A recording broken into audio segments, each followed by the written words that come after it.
You look up the ceiling and you see this. Big old water spots, you don't know what's going on or where to start. So I'm gonna walk you through the complete process because I need to get this fixed and figure out what the heck's going on. Go shut off your main water shutoff valve to make sure you minimize the damage to your flooring and other parts of your home. Then once that's shut off, we can go ahead and dive in and investigate. Now I like to use just a jab saw to cut a small hole before I start investigating a larger hole to find the leak. And now I can kind of see one little drop in the middle there, and there's another drop on the right-hand side. This is my go-to for cutting open the copper pipes. It's the auto cut tool.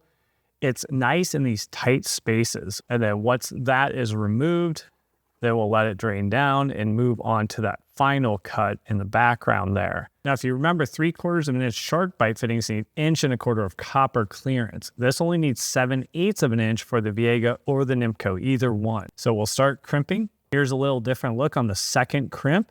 You're gonna need to extend out these handles and you need that leverage to get the full crimp on the 3/4 of an inch fitting. Then you'll release those jaws. We have no leaks and this will stay as my permanent solution. And I'm gonna cut it closer to those 2x4s there that support the ceiling. And you can see the mold here forming, and that's what we really want to remove. For most of us DIYers, we're gonna fit it in place and have a little interference. So I just temporarily secure that and then use my oscillating tool to cut off any of the interference, making sure we have a nice tight fit. Kicking things off, we'll apply a little bit of the all-purpose joint compound here to the inside corner. Then I'm just using mesh tape. A lot of DIYers like mesh tape. I know I do because it sticks to the drywall. So you're not having to kind of manage the mud and the tape at the same time. I'm just gonna use this 25-ounce can from Homax, and this is the knockdown texture. You try to offset it by about 16 inches. And then you just go back and forth trying to be as consistent as possible, and then feathering it out on the edges as well to try to blend it in. So I'm going to let this dry and then go ahead and put on my first coat of flat. It's a Sherwin-Williams Duration interior paint. That is the paint that was used 5 years ago to paint the ceiling. So I know I have a color match. That doesn't mean it's going to perfectly match up, but since I didn't prime the drywall, this serves as priming as well.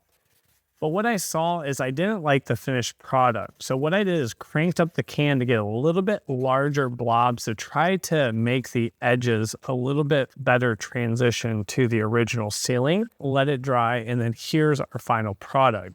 It's not a perfect blend, and this is just going to depend on where your ceiling is located. If it's in a bright open area with a ton of sunlight, you're probably going to need a little better match than this. This is in my basement. And actually, I have the video lights on. So if I turn the video lights off and just let the natural basement room lights on, you can see it's a much darker overall room and it blends no problem.